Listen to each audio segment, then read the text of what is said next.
My name is Brian Robinson. I am a Senior Developer Relations Specialist here at Algolia. I hope everyone is doing well today. And again, I appreciate all of the patience with us this morning. Lots of fun things going on inside of YouTube. So we are going to be talking a little bit about our autocomplete library this morning, autocomplete.js, but we're actually not going to be using Algolia. We're going to be using just this open source library.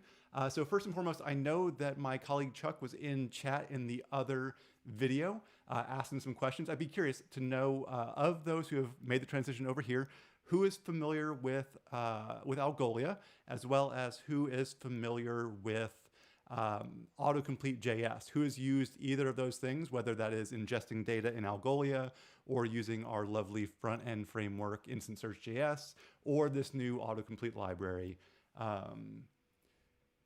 So hopefully that is the, getting told that the audio is a little bit low. Is that better? Hey, David. Hey, Mustafa, Adigan. Again, thank you all for your patience. I hope the volume is better now. Give me a thumbs up in chat if it's looking good. Let's see. So first and foremost, let's get a little screen share going here. We have a little bit of introduction about Algolia. If you are not familiar with it, I see a couple people saying they're familiar with Algolia, not Autocomplete JS, but we provide a host of API solutions for doing well-built, user-friendly, and developer-friendly search and discovery. Like I said, we're not going to be diving too deep into the API in this one. In fact, we're not going to use the API at all. We're just going to be using the front-end framework. But it's still important to know that we do have all these great tools. There's a lot of stuff that you can hand to non-technical people to do some amazing stuff in your search, as well as some great APIs to work with as well. So today we're going to take a little time. We're going to look at autocomplete.js. We're going to kind of talk about what that is and what we want to do with that. And then we're going to create an Omnibar. An Omnibar being browser nomenclature. So if you're in Chrome, you're in Firefox, and you start typing in their little search or URL field, you know that you can do a few actions from that. You can search multiple sites. You can go directly to a URL. You can also go to their settings and some other things in there as well. So what we're going to do is we're going to take the Autocomplete JS library, which is going to give you a search bar kind of for free, and we're going to allow you to set an action in JavaScript to actually fire light mode and dark mode. So we're actually going to give your users some extra power within the search bar. So it's kind of a power user feature. And I think that's really cool. So we're going to build that out in JavaScript. We got a code sandbox to use for that. And then we're going to take some questions, but also throughout the process, this is completely live, and really the value of live streaming and live coding is questions. So be sure to post questions over in chat. I'll be curious to see exactly where you need help. So let's get out of some slides and let's do some live coding. So here we have a code sandbox. If you want to follow along, I'm going to post this over in our chat. So you can feel free to follow along step by step in this process. We have a code sandbox. This is the basic Create React App code sandbox. So we will be using a little bit of React throughout it. You can see I've already done a little bit of setup. We've got some links in here to kind of showcase the various things. The fun thing is this is actually an idea from the amazing Sarah Dion, who's one of our staff software engineers here at Algolia. She went on Learn with Jason a couple months ago and built an autocomplete search. And they mentioned at the very, very end, like, wouldn't it be cool if? And so that was kind of the impetus behind creating this, and Sarah helped me throughout the process. She is definitely our guru on autocomplete. So we have an app.js, which is just the main thing here. You can see we've got all that marked down here in our app function. And then we also have this autocomplete JS. You don't get this out of the box with the autocomplete library, but all this is doing is setting up the autocomplete library for use inside of React. So in this, there's a lot of comments to kind of show you exactly what's going on here, as well as some links to how to do it inside of our documentation. But really all it's doing is rendering and then allowing us to pass props into our autocomplete component. So super handy there. So let's go ahead and go back to our app.js. and let's get started. All right, so right now at the very, very top, I've actually imported a few things already. We've got some basic styles. We have a theme. There's a basic autocomplete theme that's going to do some of our heavy lifting in terms of our style. So import at Algolia autocomplete theme classic. So super handy with that. And then all I'm doing here is importing the autocomplete component that I made in that autocomplete file. So import autocomplete from /autocomplete to pull that in. Some other handy things that we might get into later on, and then directly into our markup. So you can figure out exactly where you think this should be, but I think our autocomplete should be here in between our main text and our little small text here to kind of let you know, again, this is an Algolia library, right? So all we have to do to use this is actually just use the component as we would any other JSX. So autocomplete, and it's a self-closing tag. So now by default, just by putting that one tag on there, you can see that we have this autocomplete here. It's not actually doing anything for us yet, but we do have a search field. You can only see half the, okay, I can make that a little bit smaller. I just kind of wanted to show the live updating, but we'll make that pretty small over there and still get to see it on the way. Thanks for letting me know it was a little bit hard to read. So we do have an autocomplete tag, which has spawned this search box here. Yeah, that is the page render over there. That's exactly what's happening. As we type, new things are going to go into that area. But we have an autocomplete. Let's go ahead and interact with the autocomplete. We're going to do something very simple first. We're going to create some placeholder text. So to do that, we're going to pass a new prop into this that is going to be for a string. It's just going to be the placeholder. And it can take any string that we want. This is going to give us some ability to allow our users to know exactly what is going on in this area and kind of what they can go ahead and put in here. So what I'm going to do is I'm just going to say, I want you to try/dark, because our commands will be inside of slash commands like you'd get in a like a note-taking app of some sort. So we've got slash commands, try/dark. You can see it already populated inside of our placeholder text over here. The next thing we need to do is actually add in some sources. So as you can see, when I click into try/dark and I try dark, we don't actually get any additional data populating in here. So the autocomplete doesn't have any data to work with, and we need to add that in right now. So to do that, there's a method on the autocomplete library called the getSources method. And what getSources is going to do is it's going to accept a function. And that function, we'll just do an arrow function for this. It's going to have inside of its arguments an object of parameters, but we're only going to need the query parameter off of that for now. And then inside of that, we're going to create a source. In fact, this source needs to be an array, not an object here. So an array. This is just going to immediately return an array for us in this. And this array is going to be an array of objects. You can have multiple sources pulling in here. In this case, we're only going to have one source. It's going to be a static source of just a set of objects that are going to have our autocomplete commands. So each source needs to have a source ID. This is just a string of whatever you want to be. In this case, I'm going to call our source actions. And then we need to actually tell it how to get its items. And to do that, that's a method on this object, and it's going to take a state inside of it. So the method is going to then return out an array of items. Now you could have in here any JavaScript that goes and fetches data, brings data back, anything like that. But for us, again, we're just going to have a static array that's going to be returned out of this. So inside this array, we're going to have two objects. We're going to have a light object and a dark object. So we're going to return a label of /dark, and that's the label it's going to show, and a label of /light. So we have an object, a function that's returning an array, which we need to return. There we go. That gets rid of all the nice yellow lines that were happening there. So we can return our array. And then the next thing we need to do is give this a template of some sort to use in the display of these items. So if we click into the search right now and start typing, we error out because we have to have both the items and a template to use in this area. So we're going to add in right here before our get items, a templates object. Make sure we have a comma after it. And inside this, there's like a header and a footer that we can use, but the main thing we're going to use in this is the item method.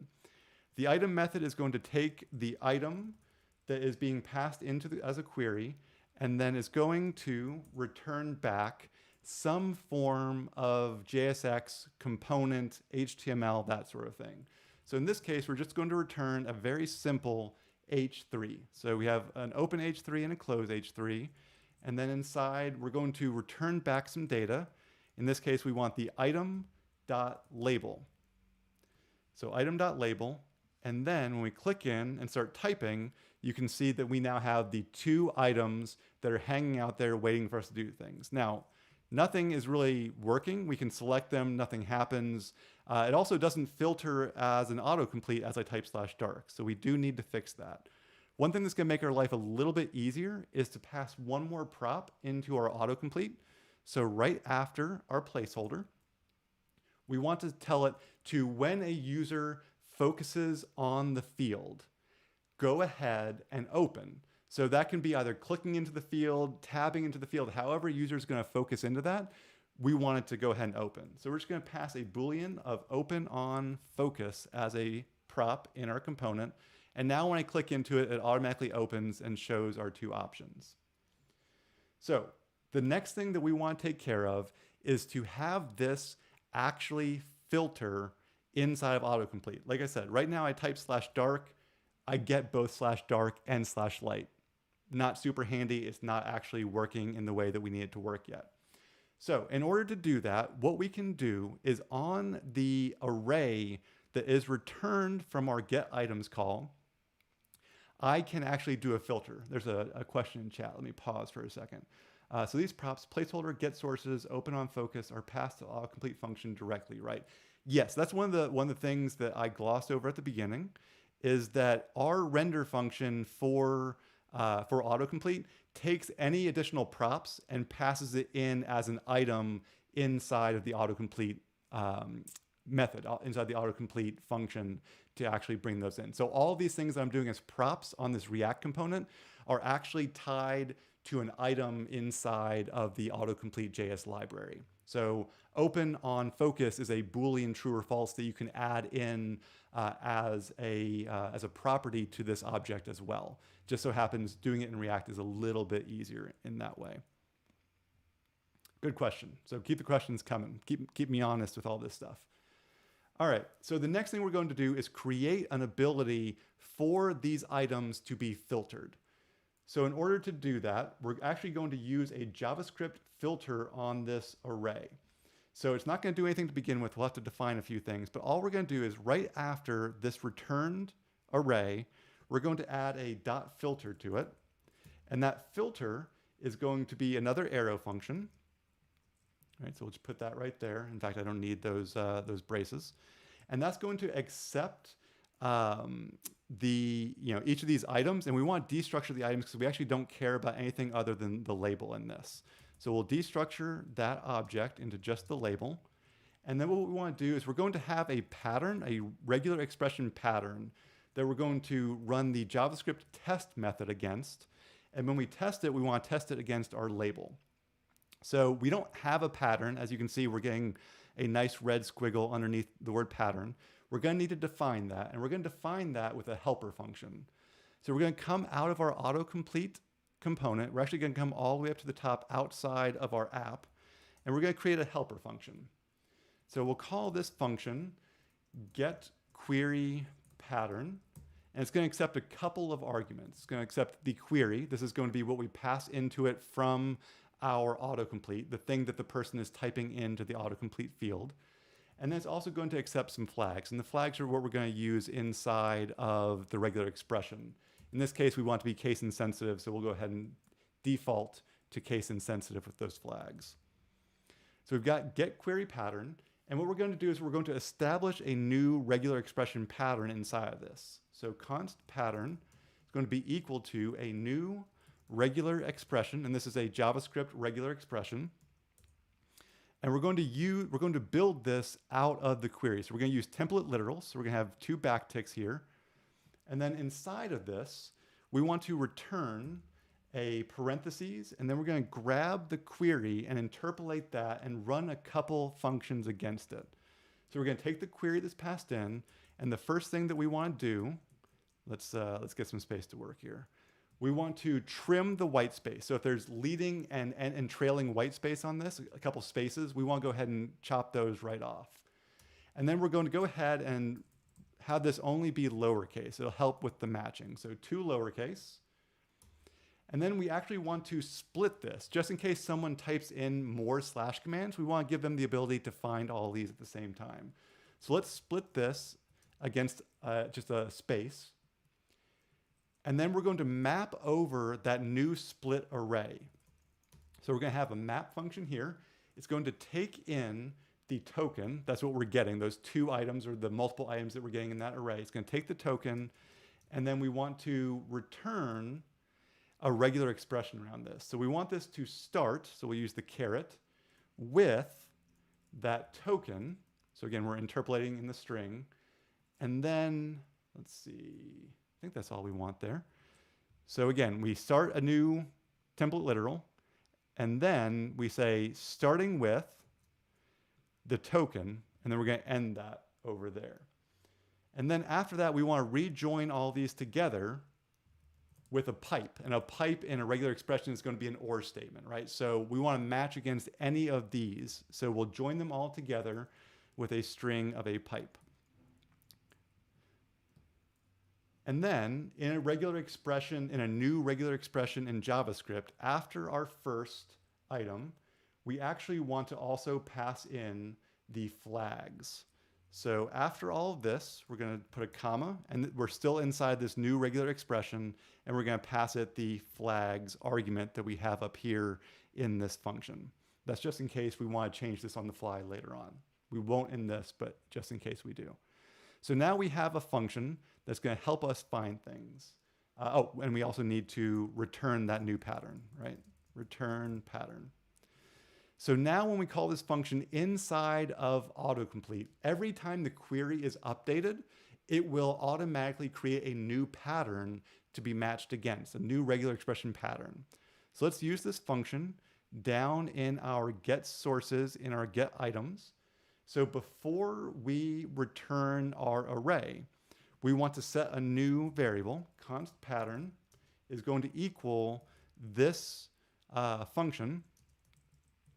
And we're going to actually pass this function the query. And the query is being set again up here in the get sources. So all the way at the top, the query is being passed in, and then all the way throughout, any new source object we make can use that query inside of it. Again, we only have one source in this example, but you could use this query in any get sources area. So get query pattern, query. And then we can actually test against that with this filter down here. And this is all kind of basic ES6 kind of JavaScript, ES 2019, 2020 JavaScript, where you can actually take a regular expression pattern, run the test method against that, and pass a string in. And we're actually going to test the label against that pattern.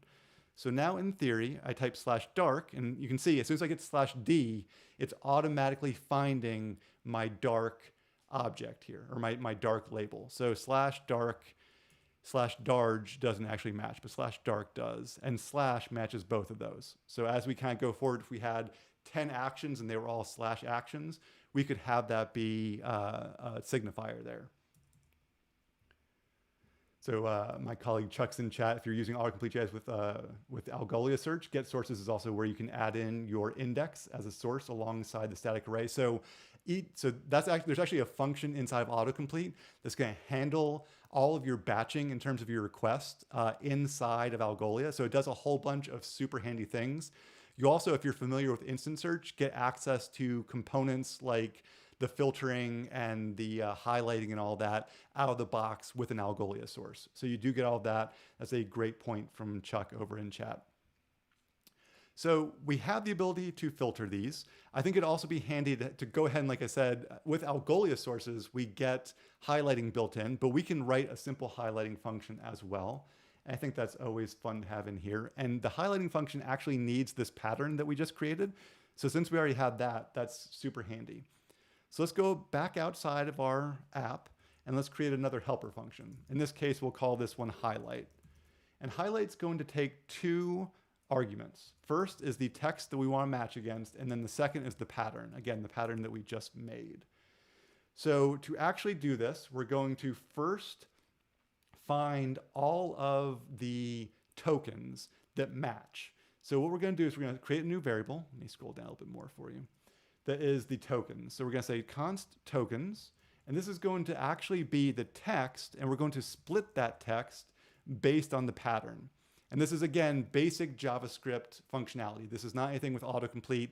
The split function can take a regular expression and split a string based on that regular expression.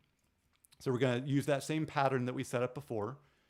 And then the next thing we want to do is map over that split pattern. So what we can do is we're going to go ahead and return out what we get from this. So we're going to take our tokens and we're going to map over that. So we're going to take the tokens, or the token, sorry, and we want an arrow function again. And then inside this arrow function, we're actually going to do two things. We're going to check to see if the pattern matches. And if it does, we're going to wrap the resulting string in some form of HTML, in some form of component to be the highlighting. And then if it doesn't, we're going to just return the string as is directly back out. So in this case, we're going to put a conditional statement here. If we're going to check to see if the pattern is not blank, right? So pattern test against a blank string, and the pattern tests against the token, right? So the pattern matches in terms of that. Then what we want to do is return back, again, some form of component here. We're just going to do a simple mark HTML, and we want to return back that token inside of it. So we're just wrapping that token.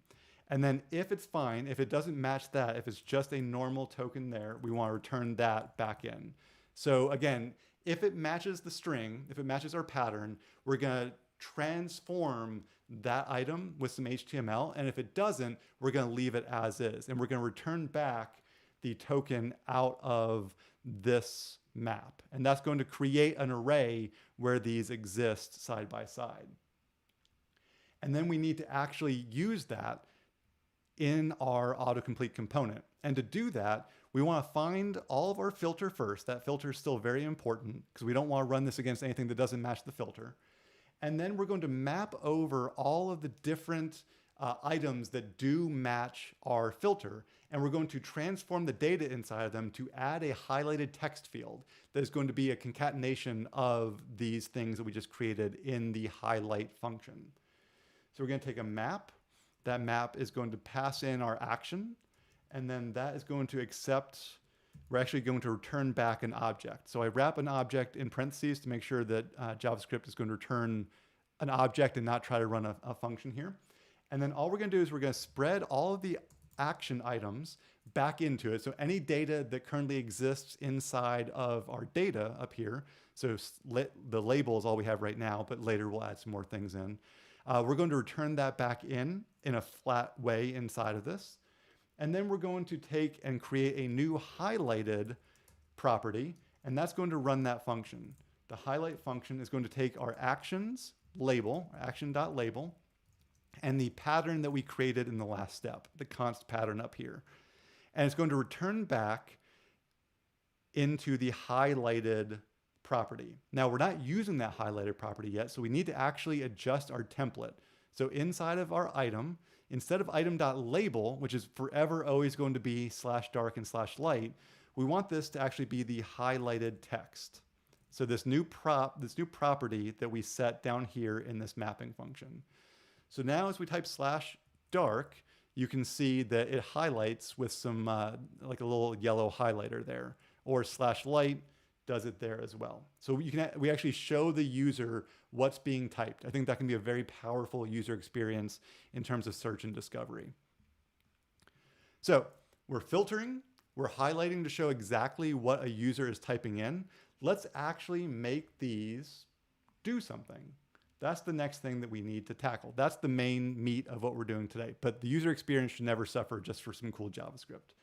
So each source inside of autocomplete can actually have a special function that is what happens when a user selects one of the options, right? Whether that's a click or a keyboard selection with like the down arrow in return, we want to actually have something happen.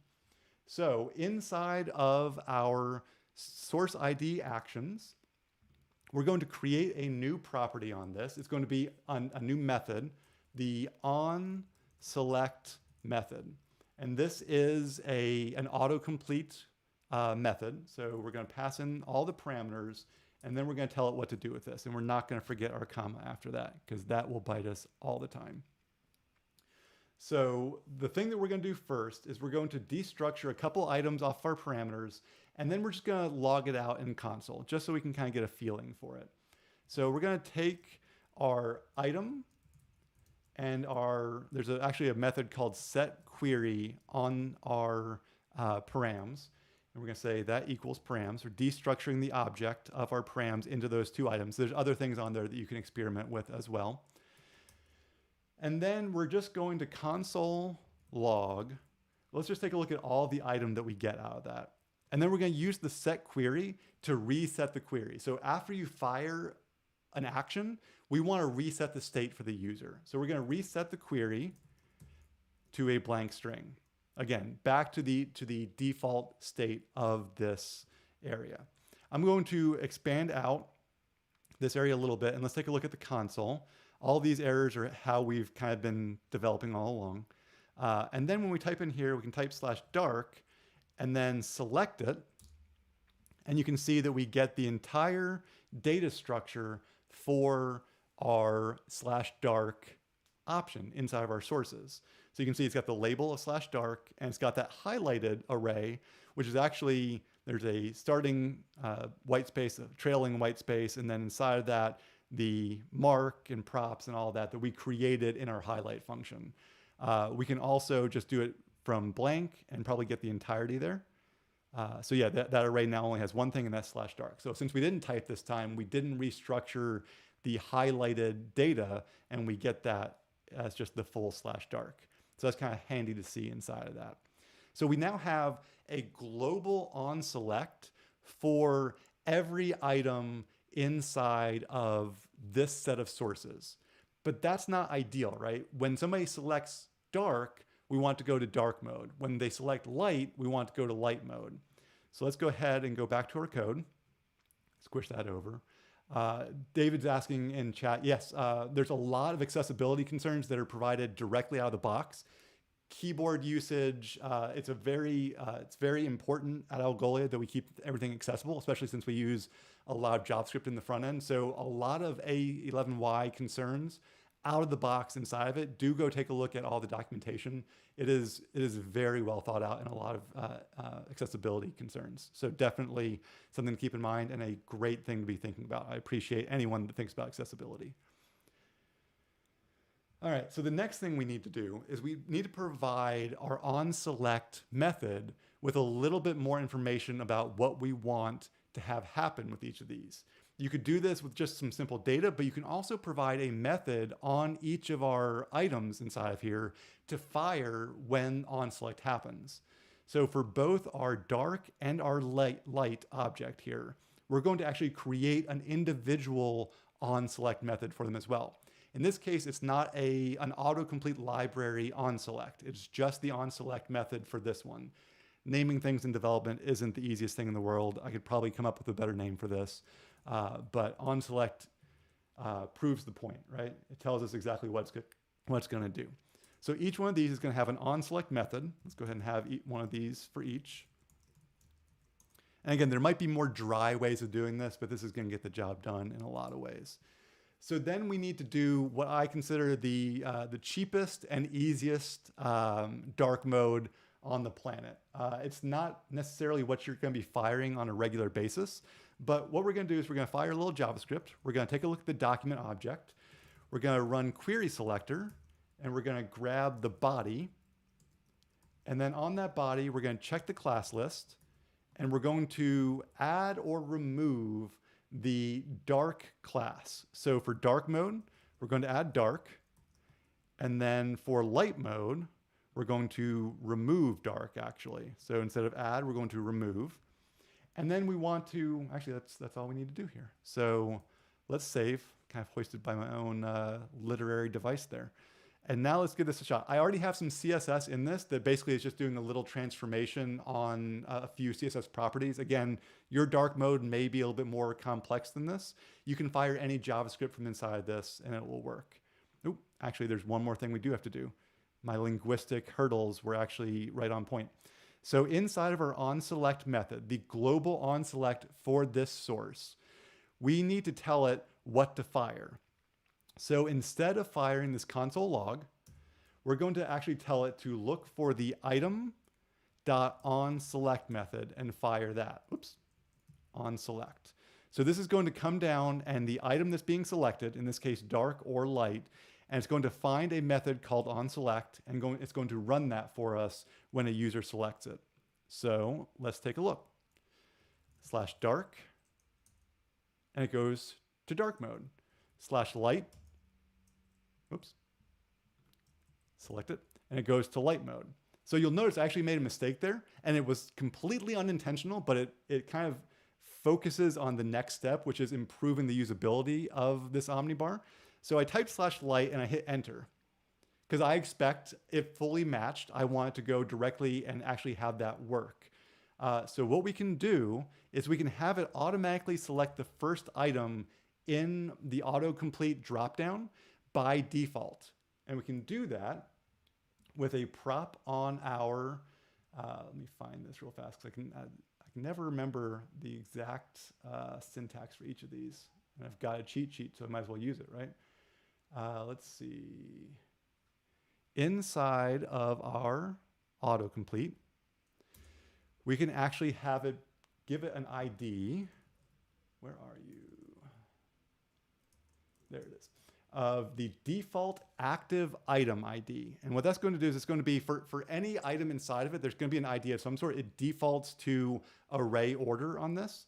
So default active item ID is going to accept a string of some sort of ID. In this case, we're going to say 0, and that's going to select the 0th item of our array, right? The first item in our array. So we click in, save that. Click in, type /dark, and now when I hit enter, it does dark mode. And I go to light, hit enter, and it goes to light mode. So we've improved the user experience with one line of code, right? Default active item equals 0 is going to find the 0th item and use it. So super handy on that. The next thing I kind of want to point out is we could do a little bit better with the UI. And I'm going to cut a couple corners here because we only have an hour together, and I know I destroyed a little bit of our hour by having technical issues.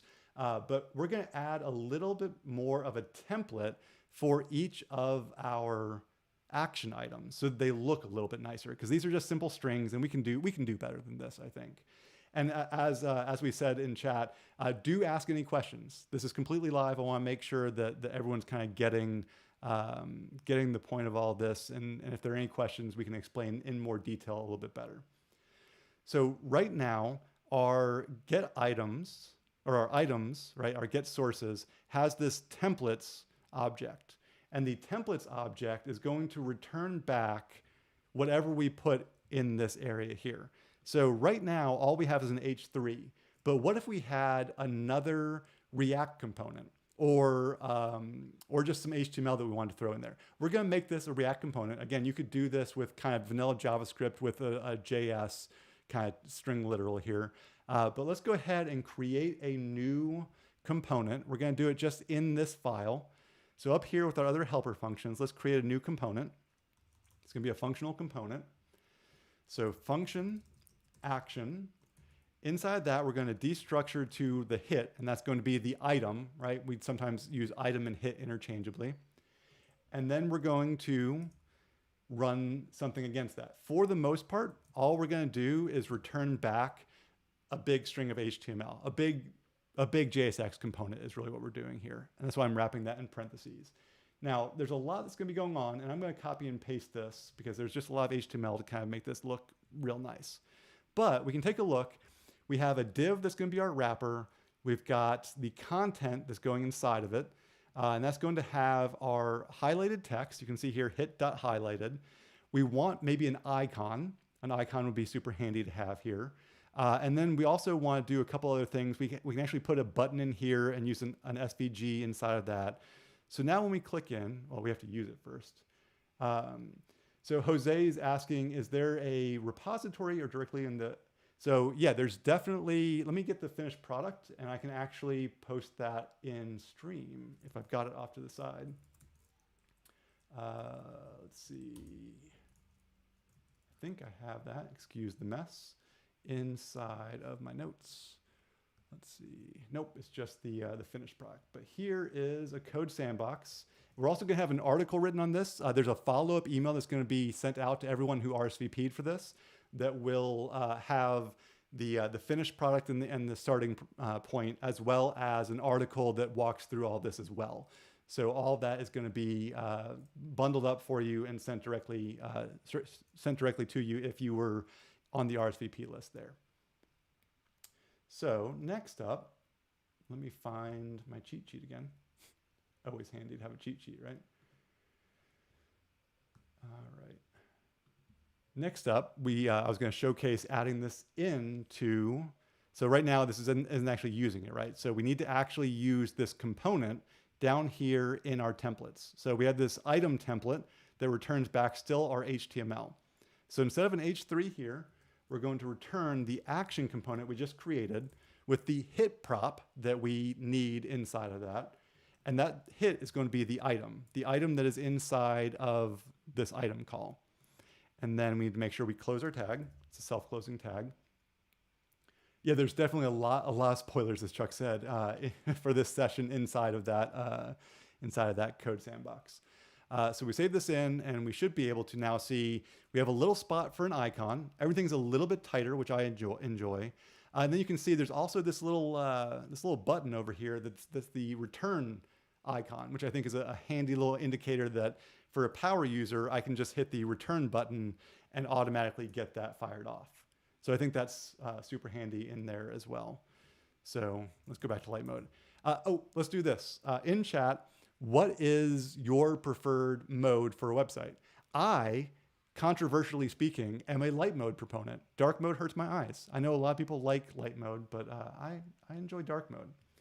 So the next thing we need to do is we need to actually add in the data that our new component is looking for. So if we look at the HTML, we have an icon that it's expecting to have in there. So let's go in and let's add some new data onto each of our sources. So here's our get items call again. Here is the dark mode data. And the next thing is going to be to add an icon property here. Icon, and this is going to be some sort of component. I've got some handcrafted SVG off to the side that I'm going to paste in here. But you can certainly go and get any like Font Awesome or any other icon library and kind of have an icon load in here. I think that's the dark mode one. Let's see. Yes. So a moon appears there. And I'm going to go ahead and grab my handcrafted, not by me, but by Sarah. There's a lot of cheating that went on. Sarah helped me so much in this process. And let's go ahead and add in another icon for our light mode. Again, it's going to be a component. It's going to be that SVG.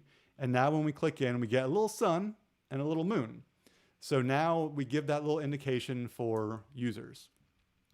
So one thing, so I said I like light mode, and I see there's like a 50-50 split happening in chat right now, which I dig. But I gotta say like dark mode for this interaction, I think is nice out of the box. But that's just me.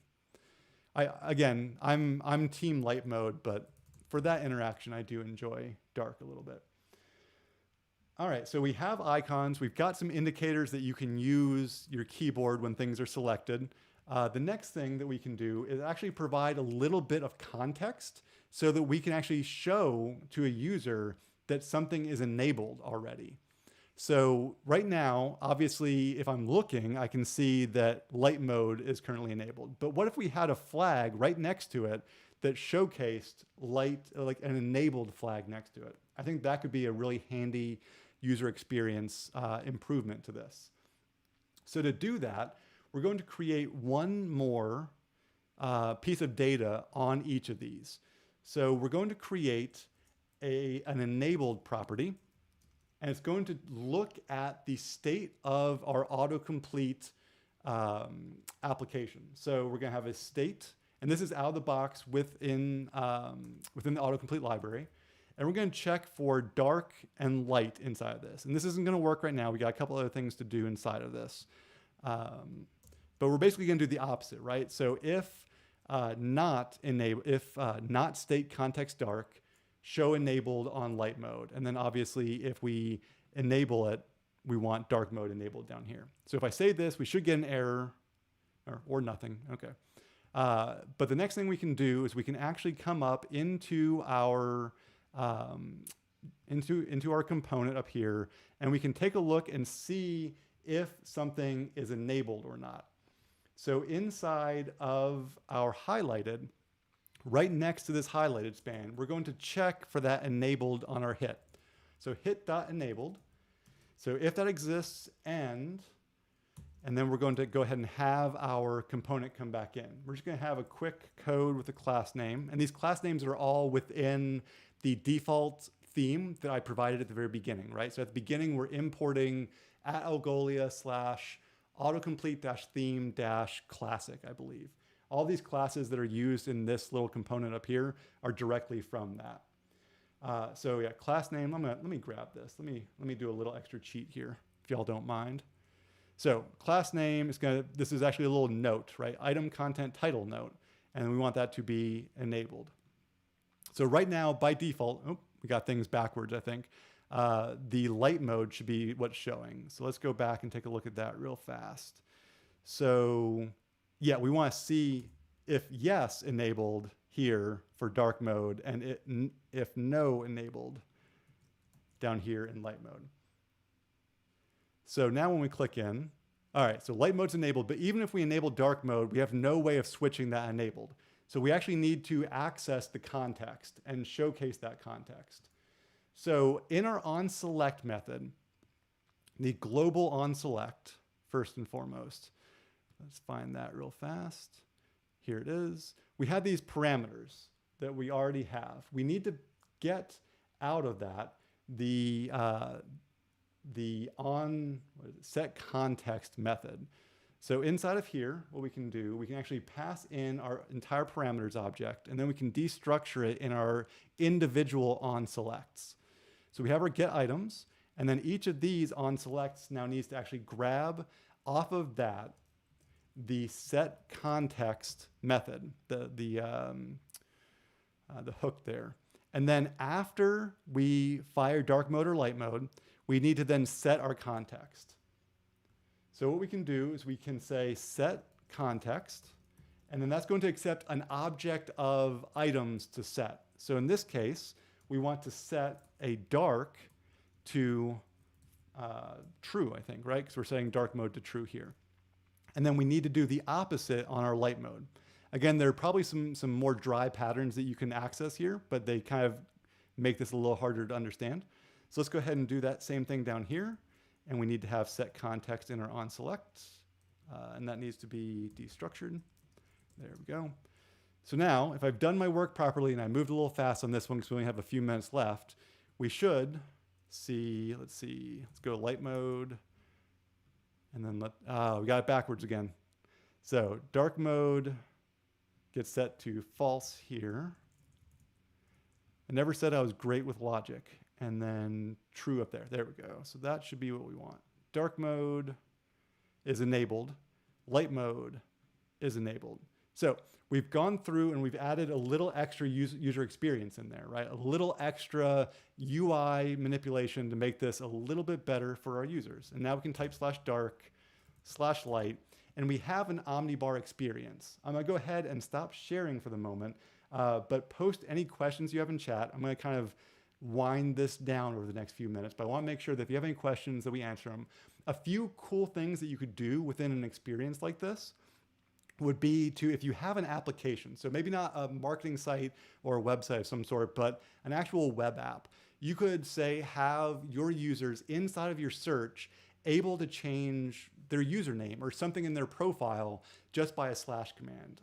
You could have somebody sign up for your marketing newsletter by typing /newsletter space their user or their email address. You could have them automatically share a page on Twitter. You could have them do all sorts of stuff to utilize the search for something a little bit more than search, right? Or you could have multiple sources and have them be able to differentiate with different slash commands there. David asking a question in chat. If I have more than one source, can I show the search results under categories, meaning grouped by source? Yes, absolutely. That's the default way this is going to work. So each of these, let me see if I can make this a little bit easier to reason about. Each item inside of get sources is going to be a new source. And by default, with Algolia especially, each of your sources is probably a different index. And you want your indexes actually to be separate because the sorting for that, the search for that, that's all going to depend on what's inside of your Algolia index and not actually something that can easily span multiple indexes at one time. So the sorting, filtering, highlighting, all of that is going to be a little bit better as separate sources. So each of these sources, static or from other areas, comes in here, and by default, it's going to be automatically arranged within the order that they're in the array. And then you can do things like you can add a header to each of these. I'm going to make something, this is going to look real gross, and we just did a whole bunch of good work to make this look real nice. But there's actually a header template. I think it takes an item. Let's see how live coding works when I don't have a cheat sheet up. And then we can return out, we'll do an H3 and we'll say actions, right? /H3. And we need a comma separating these.